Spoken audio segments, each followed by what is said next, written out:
आचार्य चाणक्य की कहानियाँ। आचार्य चाणक्य तक्षशिला के महान आचार्यों में से एक थे, जिन्होंने तक्षशिला में प्रधानाचार्य का पद भी संभाला था। ये कई क्षेत्रों तथा विषय में प्राणगण हैं। इनकी तीव्र बुद्धि का परिचय हम अखंड भारत के निर्माण के रूप में भी देख सकते हैं।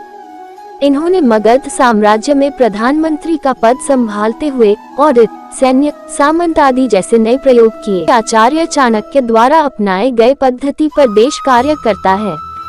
निम्नलिखित कहानियाँ उनके जीवन से संबंधित है, जिन्हें पढ़कर आप आचार्य के विषय में जानकारी हासिल करेंगे। राजा का घमंड चूर। एक समय की बात है, आचार्य चाणक्य अखंड भारत की रक्षा के लिए एक राजा के दरबार में पहुँचे।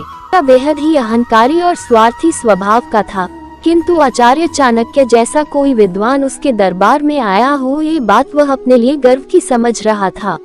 वह आचार्य चाणक्य के आगमन से प्रसन्न था।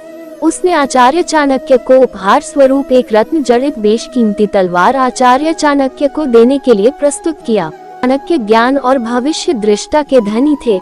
उन्होंने प्रसन्न मुख से राजा के स्वागत सत्कार का साधुवाद अथवा धन्यवाद किया। आचार्य चाणक्य ने कहा, अगर तुम मुझे कुछ देना ही चाहते हो तो मुझे एक सुई और अखंड भारत में मेरा योगदान दो। मेरे किसी काम का नहीं।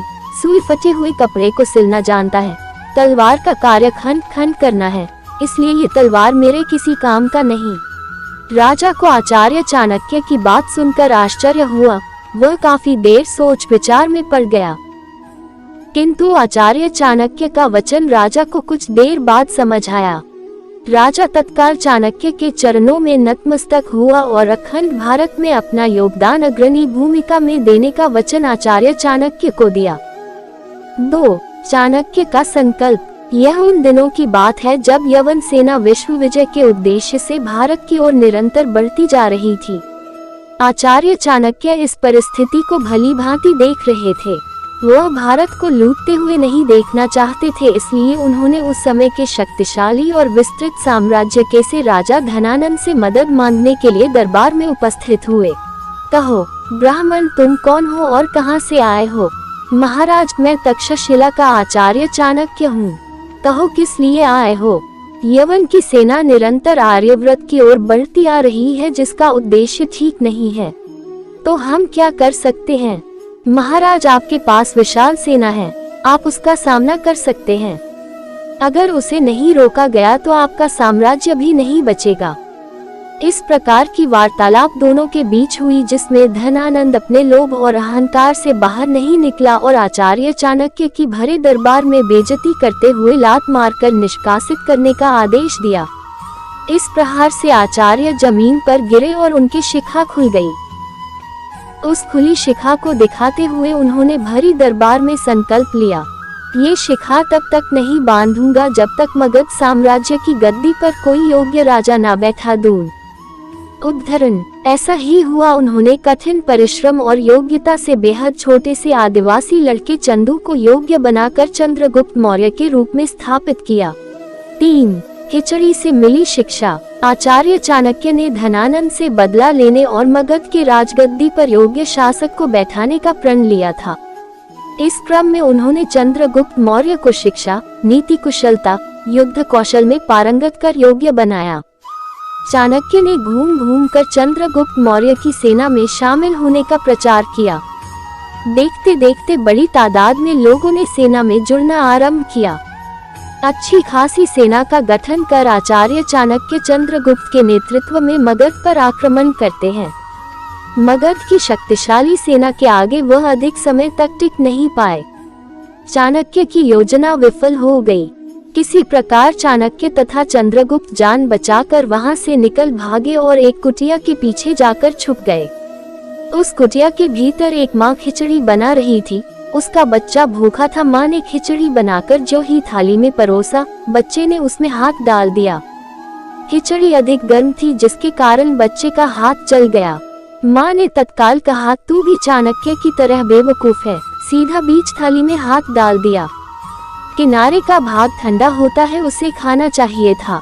चाणक्य ने इस वाक्य को सुना तो उसके मस्तिष्क में यह बात घूमने लगी, सीधा बीच में हाथ डाल दिया। वह उस माता के पास जाते हैं और पैर छूकर इस शिक्षा के लिए आभार व्यक्त करते हैं। वह पुनः नई रणनीति बनाते हैं जिसमें मगध के बाहरी कमजोर राज्यों को प्रभावित करने तथा जीतने का कार्य आरंभ करते हैं।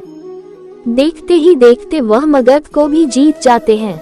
नैतिक शिक्षा, कभी भी दुश्मन को कमजोर नहीं मानना चाहिए। अहंकार सदैव विनाश का कारण बनती है। शिक्षा कहीं से भी मिले, ग्रहण करना चाहिए। पूरी रणनीति के साथ कार्य करना चाहिए। 4 दही कांटे का प्रसंग। Chanakya stories in Hindi with moral values. Chanakya की रणनीति और चंद्रगुप्त की कुशलता से सिकंदर परास्त होकर वापस अपने देश लौट चुका था। सिकंदर की मृत्यु के बाद उसका सेनापति सेल्यूकस राजगद्दी पर बैठा भारत को पुनः जीतने के लिए विशाल सेना के साथ निकल पड़ा।